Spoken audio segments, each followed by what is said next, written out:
안녕하십니까. 사회복지사 1급을 담당하는 고병갑입니다. 이번 시간에는 2교시 3영역에서 지역사회 복지론의 지역사회 복지 실천의 과정 그리고 사회복지사에 대해서 살펴보도록 하겠습니다. 자, 지역복지 실천의 과정 그러면 학자들마다 좀 다양하게 쓰지만 일반적으로 쓰는 그런 그 과정을 정리를 해보면 이렇게 쓸 수 있습니다. 지역복지 실천의 과정.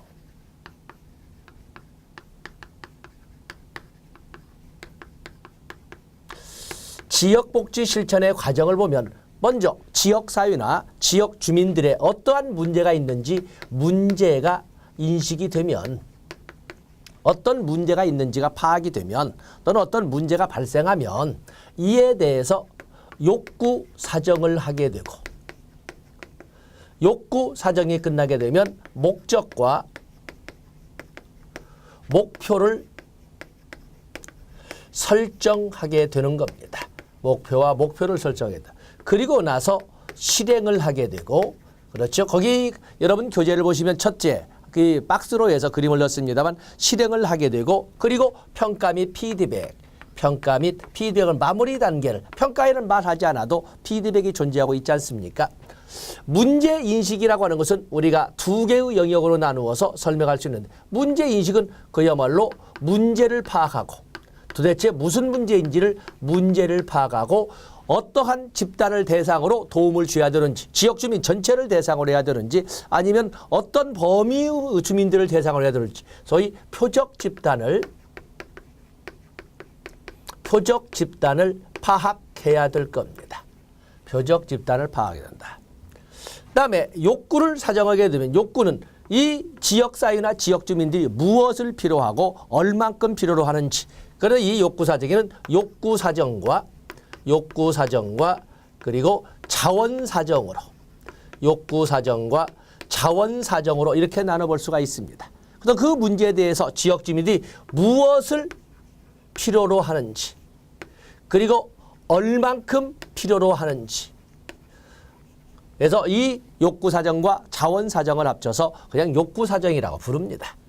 그다음에 목적과 목표 설정이라고 하는 것은 결국에 달성하고자 하는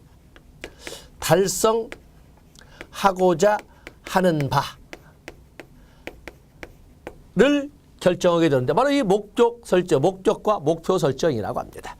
그다음에 실행이라고 하는 것은 실행이라고 할 적에는 뭐 당연히 계획을 수립해서 사실은 지역복지 실천을 수행할 똑같은 말의 반복입니다. 실천을 수행하는 과정을 그냥 우리가 실행이라 하고 바로 이 영역이 좁은 의미의 지역복지 실천이 되지 않겠습니까? 그다음에 평가 및 피드백. 그러죠? 평가에는 말하지 않아도 당연히 환류가 존재하지 않습니까? 이렇게 우리가 지역복지 실천의 과정을 정리해 볼 수가 있습니다. 물론 여러분들은 말은 하지 않지만은 소위 눈으로는 확인했을 겁니다. 자, 이걸 교재로 확인하도록 하겠습니다. 거기 문제 확인 세부 내용까지는 그거 중요하지 않습니다만 그래서 사소로운 거 문제 확인 첫 번째 절차라는 것은 문제도 확인하고 그리고 지원을 해야 될 집단이 어느 대상이고 어느 범위인지를 알아보는 표적 집단을 확인해야 될 겁니다. 그래서 지역사회 문제의 의의도 있지만 거기 표적 집단의 이해에 대해서는 이론적으로 검토한다. 거기 이론적으로. 그래서 이론적으로 검토한 것 좀 봐주시고 그러면서 지역사회 주민들과의 인터뷰, 토의 등을 통해서 과거 중요 사건에 대한 탐색을 한다. 1번과 2번을 우리가 읽어볼 때는 아무것도 아닌 것 같지만은 막상 시험지로 보게 되면 그 느낌이 좀 다르거든요. 그래서 표적 집단을 이해하거나 표적 집단을 파악할 적에는 이론적으로 먼저 검토하고 그리고 과거에 어떠한 중요한 사건들이 있었는지를 바로 검토하는 이 절차가 바로 문제 확인 절차에서 세부 내용으로 표적 집단 이해나 표적 집단 파악 단계의 내용이 되겠습니다. 그다음에 중요한 것은 바로 욕구 사정이 되겠어요. 지역사회에 어떤 문제가 발생을 했다면 바로 이 지역사회에 그 지역 주민들이 무엇을 필요로 하며 얼만큼을 필요로 하는지를 알아야 구체적인 계획을 짤 수 있지 않겠습니까? 그래서 바로 욕구 사정. 그래서 욕구 사정이란 거기 보면은 욕구 사정, 지역사회 복지의 실천가나 사회복지사는 지역 주민들이 어떤 개입이나 서비스를 원하는지를 파악하기 위하여 욕구 사정을 한다. 욕구 사정을 우리가 평가의 개념으로 설명한다면 욕구 사정이라고 하는 것은 욕구 사정은 욕구 사정은 진단평가의 성격을 갖습니다. 진단평가의 성격. 다시 말해서 프로그램이나 정책을 실행하기 전에 도대체 무엇이 얼만큼 언제 어떻게 필요한지 사전 전략을 수립하기 위해서 하는 평가를 진단평가라는 그런 성격을 갖는 것이 바로 욕구 사정이 되겠어요. 욕구 사정은 지역 사회나 지역 주민에 관한 모든 문제를 대상으로 하는 종합적 사정도 있는가 하면은 어떠한 기준으로 하위 체제를 나왔든지 간에 하위 체제를 중심으로 하는 이런 하위 체계 사정도 있고 아니면 구체적인 문제 중심으로 하는 문제 중심 사정도 있고 또 그런가 하면은 거기 보면 자원 사정 뭐 얼만큼 필요한지를 알아보는 자원 사정도 자원 사정이라는 것도 있고 도대체 지역 사회에 문제가 발생했다는지 무슨 문제인지를 잘 이해가 되지 않을 때 하는 사전 예비 검사로서 탐색적 사정도 있고 그렇습니다. 그래서 여기에는 다양한 탐색 욕구 사정의 종류에는 유형에 있어서 하나에서 한 B급 정도를 보고 중요한 것은 욕구 사정에 있어서 욕구 사정의 방법입니다. 욕구 사정. 지역 주민들이 무엇을 필요로 하는지, 얼만큼 필요로 하는지, 어떻게 필요로 하는지, 언제 필요로 하는지를 구체적으로 알아야 되지 않습니까? 바로 이것을 욕구 사정이라고 하는데 여기는 양적 욕구 사정이나 양적 자료 수집 방법이 있고 그리고 질적 욕구 사정의 방법이 있습니다. 양적 자료 수집 또는 양적 욕구 사정의 방법에는 구조화된 어떤 정형화된 구조화된 서베이 우리가 양적 조사와 질적 조사를 사회복지조사원에서 배운 적이 있는데 양적 조사는 어떠한 연구에서나 어떠한 조사에서 동일한 측정 도구나 연구 도구를 쓰기 때문에 그 연구 결과나 연구의 자료를 일반적으로 보편적으로 활용할 수 있다고 했습니다. 때문에 정형화된 조사 방법을 쓰게 된다면 이것을 수량화, 그 연구 결과를 수량화할 수 있는 이런 그 가능성이 있는 거거든요. 그래서 그냥 서베이가 아니라 구조화된 서베이. 또 그런가 하면 프로그램 모니터링. 또 그런가 하면 사회 지표 분석. 사회 지표를 이용. 사회 지표라고 하는 것은 이미 주로 공공부문에 의해서 이미 만들어진 통계 자료와 같은 개념인데 바로 이 사회 지표 분석의 특징으로서는 이것은 2차 자료 분석이죠. 2차 자료. 사회복지조사를 본 것처럼 이건 2차 자료. 연구자가 직접 만든 자료가 아니라 이미 그전에 누군가에 의해서 이미 만들어져 있는 자료. 특히 공공부문에 의해서 만들어진 통계 자료를 사회지표라고 하는데 이렇게 2차 자료 분석법이고 당연히 연구자는 직접 관여한 바가 없기 때문에 비관여적 접근이라고 설명을 하고 결국에 이 사회지표 분석이라고 하는 것은 사회지표에 그 담긴 수치나 그래프가 도대체 어떤 내용을 담고 있는지를 분석하기 때문에 내용 분석법의 한 유형으로 이렇게 설명할 수 있는 것이 바로 사회지표 분석이 되겠습니다. 그래서 별도로 사회지표 분석을 조사론과 겹쳐서 같이 다뤄봤습니다. 다음에 질적 욕구 사정 방법이나 질적 자료 수집 방법에는 가장 대표적인 것이 지역사회 포럼, 지역사회 공청회지요. 지역사회 포럼이 있고 또 그런가 하면은 명목 집단 기법이 있습니다. 명목 집단 기법. 또 그런가 하면 초점 집단 기법. 좁전 집단 기법. 또 그런가 하면은 델파의 기법. 또는 주요 정보 제공자 기법. 주요 정보 제공자 기법도 있고 그런가 하면은 공식적 또는 비공식적 인터뷰 기법도 있고 또 그런가 하면 지역 주민을 직접 대상으로 하는 지역사회 서베이. 자, 이런 등등의 다양한 방법들은 질적 욕구 사정 방법으로 이렇게 분류를 하고 있습니다. 자, 거기에 보면 먼저 지역사회 사정의 유형이 다뤄져 있고 그리고 여기에는 바로 자료 수집 방법. 양적이든 질질, 자료 수집 방법 두 가지를 가지고 출제를 대비하는, 어쨌든 이 욕구 사정은 출제 비중이 아주 높다라고 이렇게 우리가 미리 해서 조사론에서 출제가 될 것이고 지역사회복지론에서 또 출제가 될 거예요. 자, 여기 그중에 이미 사회지표 분석은 살펴봤으니까 이제는 우리가 질적 욕구 사정에서 몇 개를 다시 복습 겸 해서 정리를 해보도록 하겠습니다. 자, 먼저 여기 지역사회 포럼과 명목 집단 기법 한번 따라보겠습니다. 여기에 보면은 먼저 지역사회 포럼을 이렇게 보도록 하겠어요. 지역사회 포럼은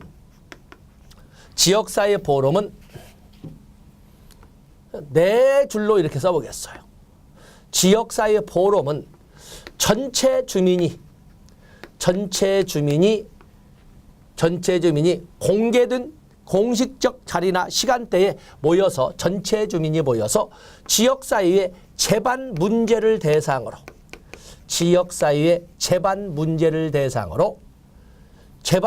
자유 토론을 허용하도록 함으로써 허용함으로써 그 과정을 통해서 이 세 가지만 쓰겠습니다. 그것을 허용하도록 함으로써 지역사회의 문제도 파악하고 지역사회의 문제의 우선순위 배정도 할 수 있도록 하는 것은 지역사회 포럼이에요. 그에 비해서 똑같이 비교하기 위해서 명목집단 기법은 거꾸로 이렇게도 세 개. 명목집단은 똑같이 전체 주민을 대상으로 지역사회의 제반 문제, 전체 주민이 모여서 지역사회의 제반 문제를 가지고, 자, 여기에서는 자유 토론을 하도록 했는데 여기에서는 자유 발표만 허용하는 겁니다. 자유 발표만. 그리고 나서 그 이후에 민주 절차, 보통 투표, 민주 절차를 통해서 사업의 우선순위를 정하거나 아니면 어떠한 해결책을 강구하는 것은 명목집단기법, 소집단 투표기법이라고 하는 것입니다. 그 때문에 여기는 자유토론이 아니라 자유발표만 하는 거죠. 그것도 자유발표를 보통 어떻게 하냐면 적어내로, 맞으면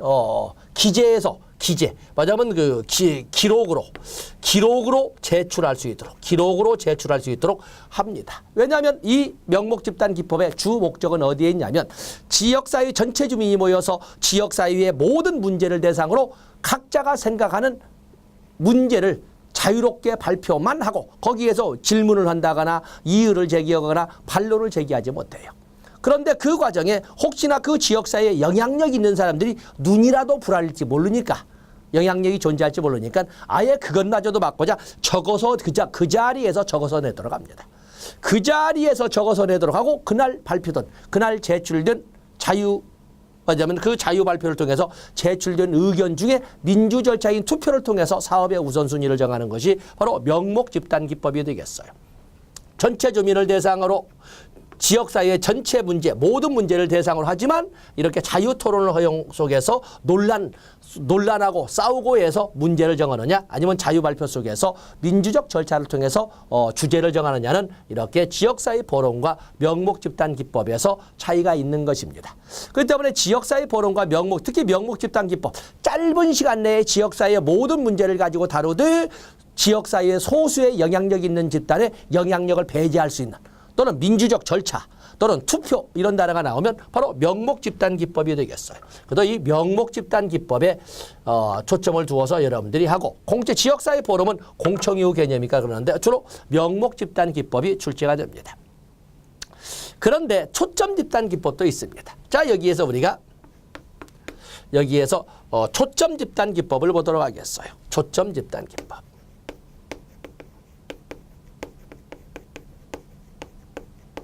자, 초점집단기법을 나란히 보면은 초점집단기법은 이 명목집단기법에 비해서 초점집단기법은 이해 당사자들만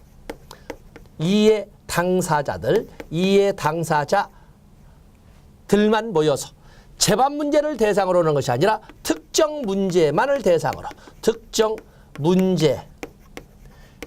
대상으로 해서 자유발표가 아니라 자유토론토록에서 자유토론토록에서 특정 문제에 대한 그다 포커스가 있는 거죠. 초점이란 특정 문제에 대해서 그 특정 문제에 대한 이해 당사자들만 모여가지고 또는 이해관계 집단만 모여서 자유토론하고 해결책을 강구하고 사업의 우선순위를 정하는 겁니다. 그러다 보니까 우리가 여기 보면은 이 명목 집단과 이 초점 집단 기법이 다른 것은 어디에 있다? 여기는 전체 주민인데 여기는 이해 당사자들만. 여기는 재반 문제인데 여기는 특정 문제만. 그래서 특정이란 문제만을 가지고 이해 당사자, 이해 관련자 집단만 모여서 자유토론하는 것은 초점 집단 기법이라고 합니다. 그래서 여러분들 이렇게 초점 집단 기법과 명목 집단 기법도 같이 이렇게 비교를 해 주시면 되겠어요. 그래서 초점 집단 기법, 명목 집단 기법, 지역사회 포럼과 명목 집단 기법 이렇게 비교를 했습니다. 다음에 델파이 기법이 역시 잘 나오는 델파이 기법 잘 나오죠. 이건 정책론에서도 나오고 행정론에서도 나오고 조사론에서도 나오고 지역사회 복지론에서도 나오고. 도대체 델파이 기법은 뭘까? 델파이 기법. 자, 우리가 델파이 기법을 이렇게 보면은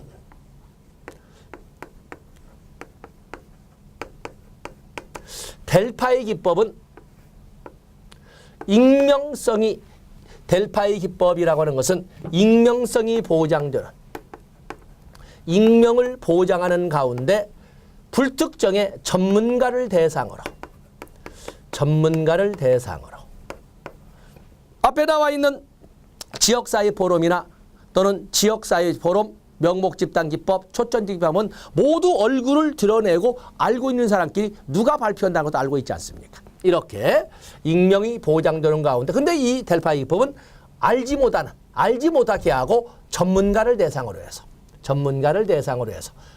반복되는 질의응답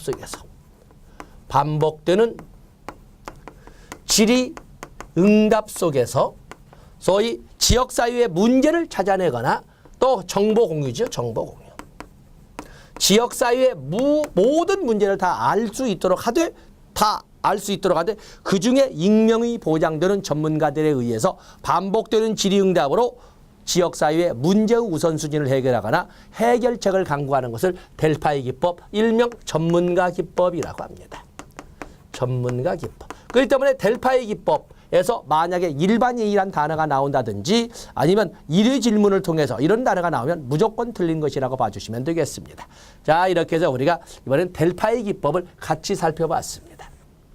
그 외에도 뭐 주요 정보자 제공자 기법이나 공식적 인터뷰, 비공식적 인터뷰 또는 뭐 지역사회 서베이 또는 민속학적 방법 등 많은 이런 그 질적 욕구 사정이나 질적 자료 수집 방법이 있지만 적어도 이렇게 지역사회 포럼, 명목 집단 기법, 초점 집단 기법, 델파이 기법에 대해서는 이 정도는 적어도 가지고 가셔야 되겠습니다. 자, 교재를 보시겠어요. 그래서 보면 거기 양적 자료 수집으로 구조화된 서베이, 프로그램 모니터링, 사회지표 분석. 사회지표 분석에 대해서는 좀 살을 찌워서 이미 정리해 왔죠. 같이 보시고 페이지를 넘어가 보시면 욕구 사정을 위한 질적 자료 수집 방법으로 다양한 걸 제시했지만 그중에 적어도 우리는 1번, 2번, 3번, 4번 에서 델파이 기법까지는 적어도 우리가 알고 가셔야 되겠다. 여기는 공식적, 비공식적 인터뷰만 썼지만 지역사회 서베이도 있고 주요 정보 제공자 기법도 있다는 것도 같이 적어주시고 또 뭐 민속학적 방법도 있다. 이런 것을 첨가해 놓으시면 되겠습니다. 자, 이처럼 이제는 욕구 사정이 끝났으면 이제는 목적과 목표를 설정해야 됩니다. 목적과 목표를 설정해야 된다.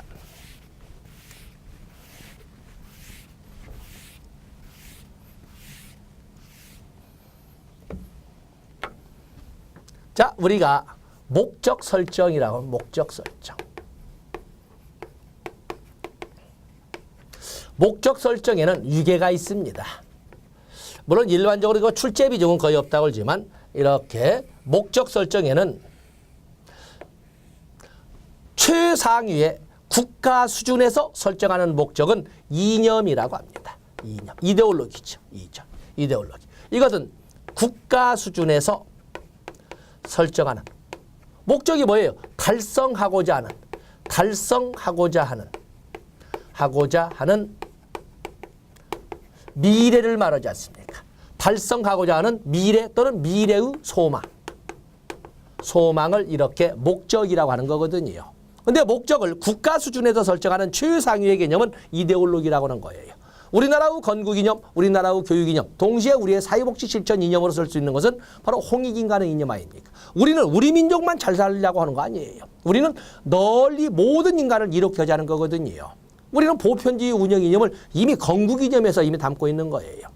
그래서 국가 수준에서 이데올로기. 그다음에 목적이라고 하는 것은 퍼포스가 돼. 이데올로기 퍼포스는 이것은 사회 수준에서 달성하고자 하는 목적은 목적이라고 합니다. 그러면서 이 목적의 구체적인 하부 목적을 우리는 목표라고 합니다. 목표. 여기는 세부 목적이죠. 세부 목적. 어떤 개인 수준인데 세부 목적의 개념을 갖는 것을 목표라고 합니다. 그렇기 때문에 국가 수준, 사회 수준, 개인 수준, 지역사회 주민 수준이라고 설명하면 목표가 되겠는데 그렇기 때문에 목표는 목적의 구체화를 말합니다. 목적의 구체화를 말한다. 그래서 중요한 것은 우리에게는 구체적이기 때문에 바로 목표 설정의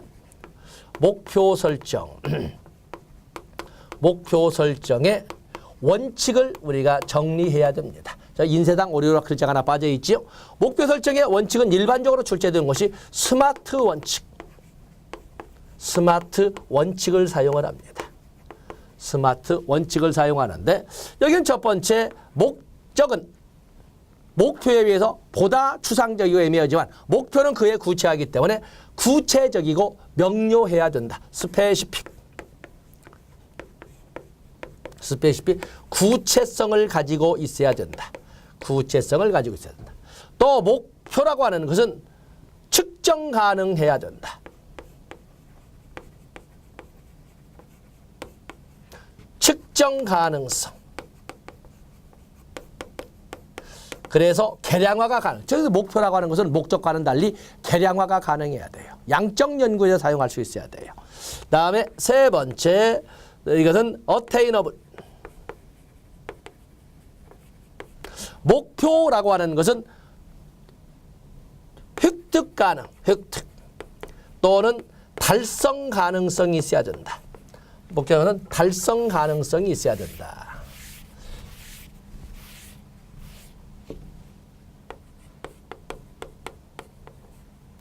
그다음에 목표라고 하는 것은 결국에 개인 수준이나 주민 수준에서 구체적으로 달성하고자 하는 바를 말하기 때문에 이것은 result oriented. 결과에 기반을 해야 된다. 그냥 결과 지향성을 가지고 있어야 된다.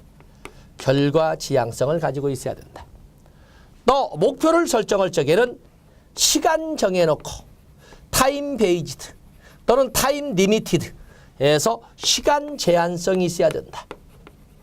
시간 제한성. 언제까지나 기다려봐 이런 소리를 해서는 목표는 아주 구체적이고 명료하기 때문에 언제까지 이렇게 하는 거거든요. 늦어도 언제까지.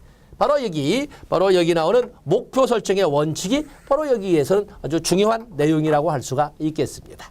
자, 여러분 교재를 보면 목적 설정, 목표 설정 되어 있는데 거기 목적 설정을 실현하고자 하는 일이나 나아가는 방향으로 거기 보면 뭐든 좋습니다. 목표 설정. 목표란 어떤 목적을 달성하기 위하여 지향하는 실제적 대상이나 목적으로 삼아 도달해야 할 것을 말한다. 목적을 달성하는 단계를 말한다. 거기 2번에 보시면 과업 중심의 목표와 과정 중심의 목표가 있다. 과업 중심의 목표와 과정 중심의 목표가 있다. 이렇게 되어 있지 않습니까? 이걸 우리가 어디서 봤나요? 바로 이 목표를 설정할 적에 과정 중심의 목표와 과업 중심의 목표는 로스만이 제시한 지역사회 복지 실천 모델에서 지역사회 개발 모형은 과정 중심의 목표를 추구하고 그에 비해서 사회교육 모델이나 사회행동 모델은 과업 중심의 목표를 추구한다. 이런 단어에서 배운 적이 있습니다. 이런 것처럼 목적의 구체화라고 할 수 있는 목표는 과업 중심과 과정 중심으로 나눌 수 있으면서 어쨌든 기본 특징은 구체성, 명료성이지만 그뿐만 아니라 이러한 5대 원칙을 가지고 출제가 된다는 것도 알아주셔야 됩니다. 다음에 개입을 하게 되면 이제는 실행을 하게 되는데 개입이라고 하면 바로 실행이죠. 그래서 거기 보면은 프로그램이나 대안 선택 및 실행 이렇게 되어 있는데 결국에 실행이 한 마디로 말해서 여기는 실행이죠. 실행을 하기 위해서는 목적이 설정됐으니까 계획을 수립해서 집행을 해야 된다는 거죠.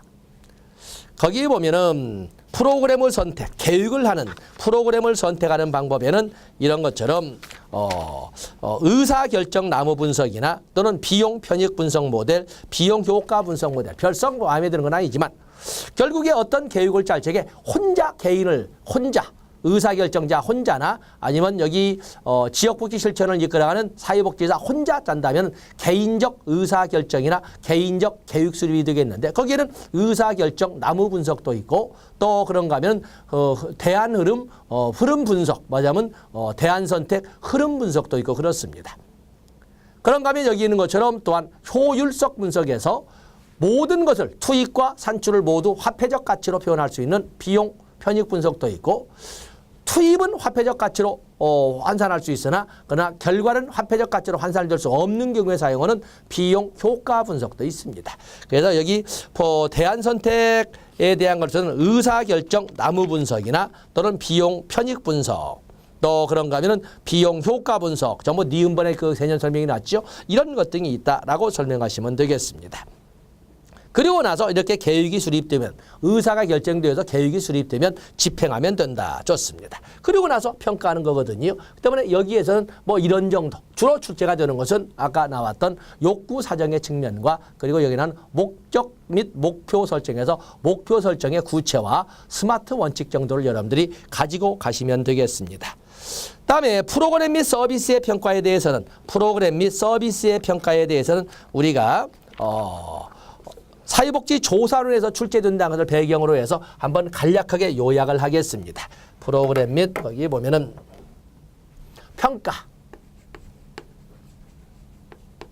평가는 목적 자체가 평가는 목적 달성도 파악을 통해서 결국에 개선을 하자는 데 있습니다. 그 때문에 평가의 목적은 목표 달성도 파악으로 그다음부터 옛날 얘기고 지금은 궁극적 목적은 개선에 있습니다. 개선. 평가의 궁극적 목적은 개선에 있다. 지금 제가 다루고자 하는 것은 평가의 분류입니다. 평가의 유형. 그래서 평가 기준을 가지고 평가 기준 분류.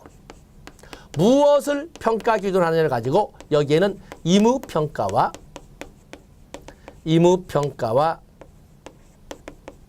상대평가와 그리고 절대평가가 있습니다. 자, 여기는 간략하게 형성평가와 총괄평가만 설명했지만 좀 살을 찌우는 겁니다. 의무평가라는 것은 평가자의 의무적 기준. 평가자의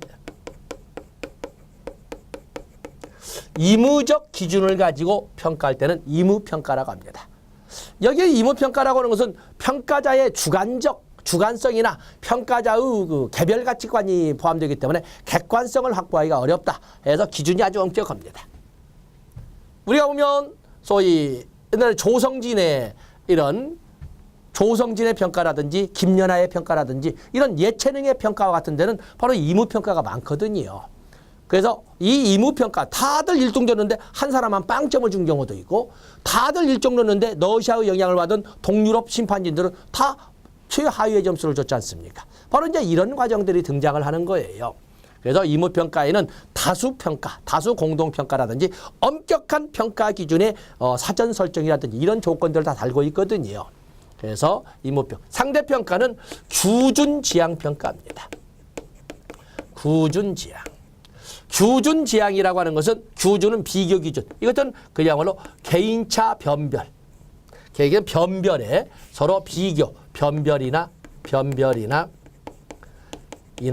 비교를 목적으로 하는 평가는 바로 상대평가가 되겠어요. 그에 비해서 절대평가는 준거지향평가라고 합니다. 준거지향평가. 우리가 타당도를 공부할 적에 타당도에는 내용 타당도, 준거 타당도, 그리고 구인 타당도 있지 않습니까? 바로 준거지향. 여기는 목표 달성도를 중심으로 목적 달성도를 파악하는 데 초점을 두는 것은 바로 이 절대평가, 목표 지향평가라고 하는 것입니다. 다음에 보면 이제는 단계 분류를 보겠습니다. 단계를 기준으로 여기에 단계를 기준은 진단평가가 있고 진단평가가 있고 그리고 여기 나온 것처럼 형성평가가 있고 그리고 총괄평가가 있지 않습니까? 총괄평가. 진단평가는 사전에 수행 전에 프로그램이나 실천 전에 하는 평가로 이 아까 욕구사전과 같은 것은 바로 이 진단평가죠. 사전 전략을 수립하기 위해서 만드는 평가는 진단평가라고 합니다. 아까 욕구사전도 봤기 때문에 이해하기 좋습니다. 그다음에 형성평가라고 하는 것은 수행 중에 수시로 행하되 그 자리에서 문제가 있다면 그 자리에서 뭔가 법령 위반이 있다면 그 자리에서 피드백, 환류하고 수정해 나가는 그 목적으로 하는 것은 형성평가, 일명 과정평가라고 합니다. 그에 비해서 총괄평가는 수행 후에 여기는 길게 결과를 파악하는 거죠. 목표 달성도도 파악하고 더 나아가서 보다 나은 개선을 위한 피드백을 이끌어가는 것을 바로 우리는 총괄평가라고 설명을 합니다. 그 때문에 우리가 형성평가라고 하는 말은 1967년에 처음 등장한 용어인데 그전에는 평가? 그러면 끝나고 하는 평가예요. 끝나고 알아보는 것을 평가라고 그랬어요. 그러나 지금은 평가를 뭐라고 그래요? 전 과정에 걸쳐서 행해지는 역동적 과정이라고 그래요. 하물며 정책이나 프로그램을 수행하기 전 단계부터 그 과정에는 말할 것도 없고 끝나고 나서는 본래부터 있던 평가가 있으니까 그래서 전 과정에 걸쳐서 일어나는 이 역동적 활동이라고 하는 것이 오늘날의 평가 관점이 되겠어요. 그래서 여기는 뭐 총괄평가와 형성평가는 적었지만 한 단계를 더 넣습니다. 그 외에도 주체를 누구냐를 가지고 할 때 자체평가, 내부평가, 외부평가 이렇게 나누기도 하고 무엇에 기준을 주고 하느냐 하는 걸 가지고 노력성평가, 효과성평가, 효율성평가, 공평성평가 등으로 이렇게 나눠볼 수 있다고 말씀을 드렸습니다. 자, 좋습니다. 자, 이번에는 우리가 사회복지사에 대해서 살펴보도록 하겠습니다. 사회복지사. 그래서 사회복지사의 역할과 사회복지사의 기술에 대해서 사회복지사의 역할과 사회복지사의 기술을 가지고 설명하고자 합니다.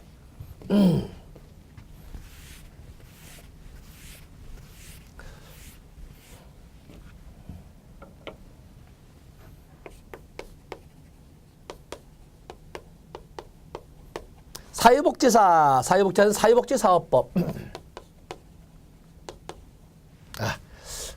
그냥 바로 직설로 들어가겠습니다.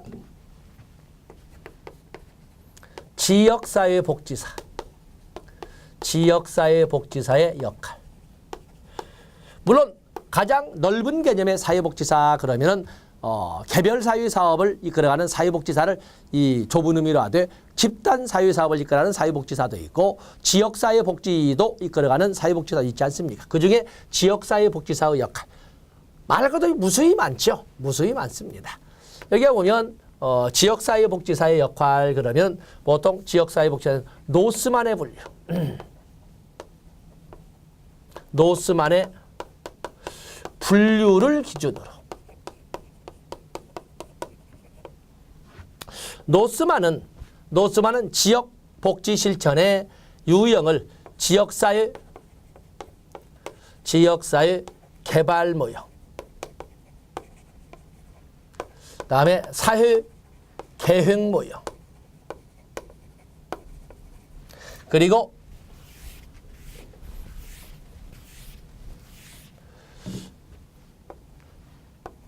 사회 행동 모형으로 이렇게 나눴습니다. 우리가 시험용 암기를 위해서 또 그렇게 출제하는 사람이 있어서 지역사회 개발 모형에서 지역사회복지사의 역할은 안전조치가 우선돼야 된다. 안전조치. 로스가 주장을 할 적에 로스가 주장을 할 적에 하고 많은 역할 중에 안전조치에 우선해야 된다라고 이렇게 암기하시면 됩니다. 만약에 지역복지 실천을 지역사회 개발 모형으로 운영한다면 안전조치에 우선을 해야 된다. 만약에 지역복지 실천을 사회계획 모형, 지역사회와 당면 문제 해결에 초점을 둔다면 샌더스가 말하기를 샌더스가 말하기를 분계 조행을 우선해야 된다라고 이렇게 주장을 한 겁니다. 만약에 지역복지 실천을 지역 사이의 불평등 구조 타파해 준다면 그로서가 말하기를 조중대행에 우선순위를 둬야 된다고 설명을 했다. 그래서 안전조치, 분계조행, 조중대행 이렇게 단어를 남기시는데 이건 뭐냐면 안내자의 역할, 전문가의 역할, 조력자의 역할, 사회치료자의 역할, 지역 사회복지사의 역할은 얼마나 많겠습니까? 그러나 만약에 지역복지 실천을 지역 주민들의 역량 강화를 목적으로 하는 지역사회 개발 모형을 한다면 하고 많은 역할 중에 이 역할을 우선시해야 되는 역할로 해야 된다라고 로스가 주장한 거예요. 그에 비해서 만약에 지역복지 실천을 사회계획 모형, 지역사회의 당면 문제 해결에 초점을 둔다면 분석가의 역할, 무슨 문제야? 왜냐하면 당면 문제 해결, 분석가의 역할, 계획자의 역할, 조직자의 역할, 그리고 업무를 본다면 행정가의 역할, 이런 역할들이 우선시 되어야 할 역할이라고 제시를 했던 겁니다. 만약에 지역복지사의 역할을, 지역복지 실천을 사회행동 모델, 불평등 구조 타파, 소외된 계층에 대한 우선 배려, 역차별 등에 초점을 둔다면 조중대행, 조력자의 역할, 조력자의 역할, 중개자의 역할, 대변인 또는 옹호자의 역할, 옹호자. 최근에 지방에 있는 수십 년 동안 이름을 바꿔달라고 요구했다가 거절되었던 그 초등학교 이름이 드디어 바뀐다고 그러지요. 그 초등학교 이름이 대변초등학교거든요. 그 대변초등학교 드디어 이름이 바뀐답니다. 참 정부도 그 목적과 수단에 벌써 표현이나 장난스러워지는 모교에 대한 사랑이 떨어질 수밖에 없는 이름을 쉽게 고쳐줄 수도 있는데 그 도장 찍는 데 시간 다 보내고 내 문제 아니라고 모른 척해서 많은 어린이들에게 상처를 줬습니다만 이번에 고쳐진다고 하니까 어떤 대변인, 옹호자의 역할이지요. 어드보커시. 그리고 행정가가 아니라 여기는 행동가의 역할을 우선시해야 되는 역할이 해야 된다고 이렇게 그로서가 제시를 한 겁니다. 자, 이렇게 해서 암기역의 역할은 안전조치, 분계조행, 조중대행 해서 이 자체를 가지고도 한 문제를 준비하시되 그중에 여러분들이 개별적으로 출제가 될 수 있는 것은 거기 안내자의 역할과 그렇죠? 안내자. 그리고 안내자의 역할과 사유계획 모델에서 나오는 사유계획 모델, 거기 안내자의 역할과 조력자의 역할, 그리고 사유계획 모델에서 나오는 조직자의 역할, 여기에 특히 세 개의 영역에 대해서는 초점을 두고 접근하실 필요가 있습니다. 그래서 안내자의 역할, 거기 보시면 지역사회에서 주도적 역할을 한다. 3번에 지역사회 조건에 대해 객관적 입장을 취한다. 그렇기 때문에 지역사회와 관련된 모든 것을 둘째 줄 있는 그대로 우리가 존스와 맥릴의 그 지역복지 실천의 특징이나 존스와 디마츠가 제시한 지역복지 실천의 특징 보면 지역사회를 있는 그대로 받아들여야 한다 그 말 나오지 않습니까? 바로 그것을 안내자의 역할에서 거기 지역사회 조건에 대하여 객관적 입장을 취한다. 재반 상황을 그대로 있는 그대로 받아들여야 된다. 그리고 4번이야 당연히 아시는 것이고 6번에 지역사회에서의 지역사회 복지사가 무슨 일을 하는 사람인지 자기 역할에 대해서 설명할 수 있어야 된다. 자, 이렇게 보시고. 다음에 3번에 보시면 조력자의 역할은 지역사회의 불만을 집약시키는 지역사회 모래알처럼 사방에 이 사람도 그런 불만 가지고 저 사람도 그런 불만을 가지고 있는데 서로 바빠서 어떤 힘을 합칠지 몰랐던 지역 주민들의 개별적으로만 보여던 지역사회의 불만을 집약시키는 역할을 조력자의 역할로 합니다. 그러면서 그런 모습을 어떻게 지역사회의 불만을 집약시키는 과정에서 페이지 넘어가십니다. 바로 조직을 만드는 데 도움을 주는 것을 조력자의 역할이라고 설명을 하고 있습니다. 다음에 거기 보시면 사유계획 모델에서 분계조행, 분석가의 역할, 계획가의 역할, 조직자, 행정가의 역할인데 그중에 조직가의 역할, 사업을 계획하고 실천하는 과정에서 주민들을 참여시키는 역할, 또 주민들을 훈련시키는 역할을 조직자의 역할이라 하고, 그리고 행정가의 역할 나와 있죠. 행정가의 역할 오른쪽 페이지 두째 줄에 있는 것처럼 자원을 관리하고 규칙과 절차를 적용하고 융통성을 또 발휘하는 이런 역할을 행정가의 역할로 설명을 했습니다. 다음에 사회행동 모델은 조중대행, 조력자의 역할, 중개자의 역할, 대변인 또는 옹호자의 역할, 그리고 행동가의 역할을 우선순위를 하도록 해야 된다. 바로 이 그로서의 주장을 같이 정리를 했습니다. 다음에 지역사회 복지사의 지역사회 복지에서 사용하는 지역사회 복지사의 기술. 지역사회 복지사의 기술.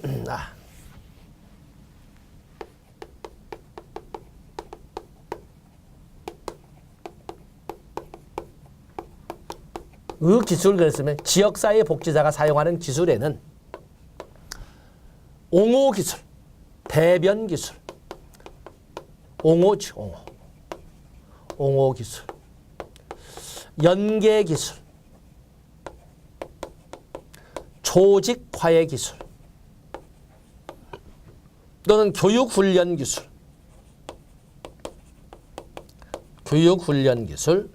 또 그러면 자원동원 및 개발 기술,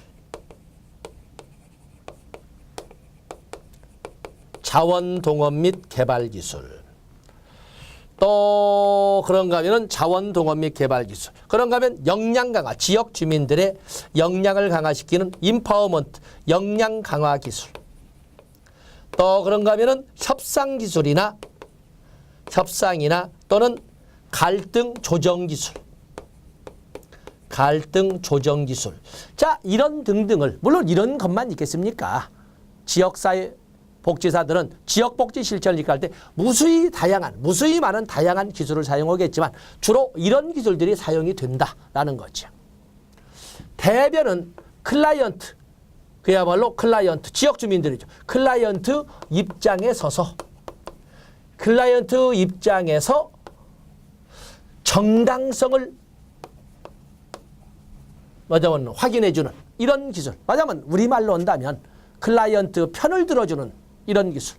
지역 주민이나 지역사회의 편을 들어주는 기술을 바로 이 대변 기술, 옹호 기술이라고 합니다. 지지, 대변, 조력 이런 것들이 있습니다. 연계 기술은 지역사회나 지역 주민들이 필요로 하는 자원이나 체계를 연결 또는 소개, 알선해주는 이런 기술 아니겠습니까? 만약에 개별사회 사업에서 사회복지사 역할로 하는 브로커, 중개자의 역할로 할 수 있는 것이 바로 연계 기술이 될 것이고, 조직화의 기술이라고 하는 것은 조직화의 역동적 실체. 아까 행정가의 역할처럼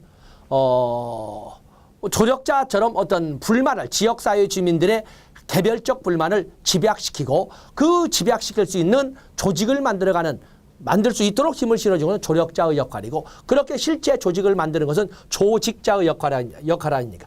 역동적 실체화하는, 지역 주민들의 불만을 집약하고 그 불만을 가진 지역 주민들을 어떤 역동적 실체로 구체화시키는 것을 조직화 기술이라고 합니다. 교육, 훈련 기술, 이런 기술들이 있다. 그중에 특히 여기 이 세 가지의 기술에 대해서 여러분들이 좀 더 상세하게, 그래서 여러분 기술을 거기 보시면 옹호 기술, 대변 기술. 1번에 보시면 사회 정의를 유지하려는 목적으로 지역 주민이나 지역사회 입장에 직접적으로 대변, 보호, 개입, 지지를 하며 일련의 행동을 제한하는 활동을 말한다. 옹호 대변에 거기 보시면 3번에 2번. 옹호 기술은 지역 주민의 입장의 정당성을 주장하고 지도력과 자원을 제공하는 기술이다. 결국에 우리말로 한다면 클라이언트 편을 들어주는 기술을 옹호 기술, 대변 기술이라고 합니다. 거기 보면 옹호 기술의 원칙, 보다 효과 효율적으로 옹호 기술을 활용할 수 있는 방법으로서는 오른쪽 페이지 4가지를 제시했는데 합리적 수준에서 똥꼬집을 피우면 안 된다는 거야. 합리적 수준까지를 합리적 수준을 지켜야 된다. 가능한 한 집단, 거의 팀워크에서 저희 팀워크에 의존하는 것이 좋다. 그리고 단호한 태도를 보여줄 수 있어야 된다. 그렇다고 해서 단호한 태도, 경직적인 것만 해서는 안 되고 어느 정도 유연성도 가미해야 된다. 그래서 합리적 수준을 고수해야 된다. 팀워크를 사용하는 것이 보다 효과적이다. 단호한 태도를 원칙으로 하고 유연성도 가미할 수 있어야 된다. 자, 이런 정도를 보시면 되겠고, 다음에 조직화 기술, 연계 기술은 읽어보시면 됩니다. 다음에 조직화 기술. 어떤 연계문 1번의 첫째 줄에 연결시키는 것이다. 이렇게 연결이란 말 나와 있죠. 브로커. 다음에 조직화 기술. 조직화 기술이라고 하는 것은 2번에 있는 것처럼 조직화란 지역사회 전체 또는 지역사회의 일부 집단을 역동적 실태, 다이나믹한 그룹으로 만들어가는 이러한 다이나믹한 유니티라고 나와 있지요. 만들어가는 과정을 말한다. 물론 이런 역동적 실체를 만드는 초기의 활동은 지역사회 복지사가 주도를 하겠지만 그러나 점차 시간이 흐르면서부터는 지역 주민 스스로가 이끌어갈 수 있도록 이렇게 역량을 교체해가는 이런 기술을 조직화 기술이라고 합니다. 중요한 것은 거기 보시면 3번 다음 페이지 효과적 조직화를 위한 기술 또는 지역사회 복지 네트워킹 기술로서 설명할 수 있는 것이 있습니다. 거기 보면은 조직화 기술은 1번에 조직화 기술은 두째 줄 소속감을 갖고 참여하도록 지역 주민들이 지역사회에 소속감을 갖고 참여하도록 하는 기술이다. 다 이거 알 수 있습니다. 또 그런가 하면은 3번 조직화란 조직화란 지역사회 당면 문제를 해결하기 위하여 두째 줄 모임을 구성하는 것을 말하다. 똑같은 말 아닙니까? 자, 거기도 줄 조절하는 좋습니다. 자, 중요한 것은 4번부터입니다.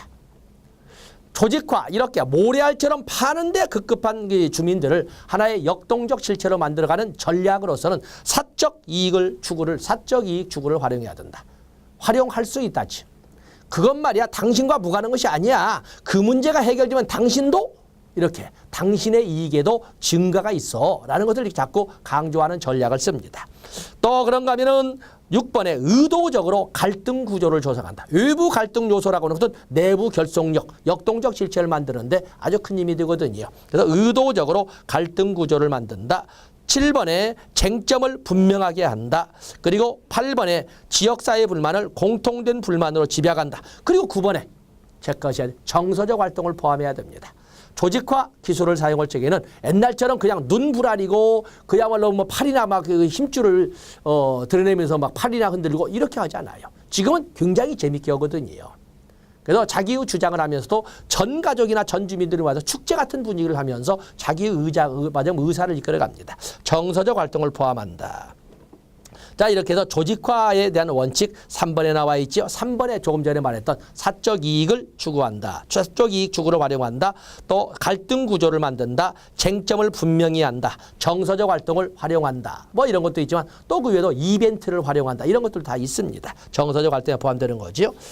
나머지로서는 지역사회 교육훈련이나 자원개발 또는 역량 강화 또는 갈등 조정 이런 기술들도 사용한다는 것을 알아주시면 되겠습니다. 뭐 우리가 공무원 시험처럼 이렇게 석차를 한다면 좀 더 꼼꼼히 하겠지만 우린 이런 정도 아신다면은 충분히 지역사회 복지론에서 확보할 수 있는 점수를 충분히 확보할 수가 있습니다. 그래서 이 시간에는 여기까지 할 겁니다. 이 시간에 여기까지 하고 다음 시간에 지역사회 복지교육으로 진행을 하겠습니다. 고맙습니다.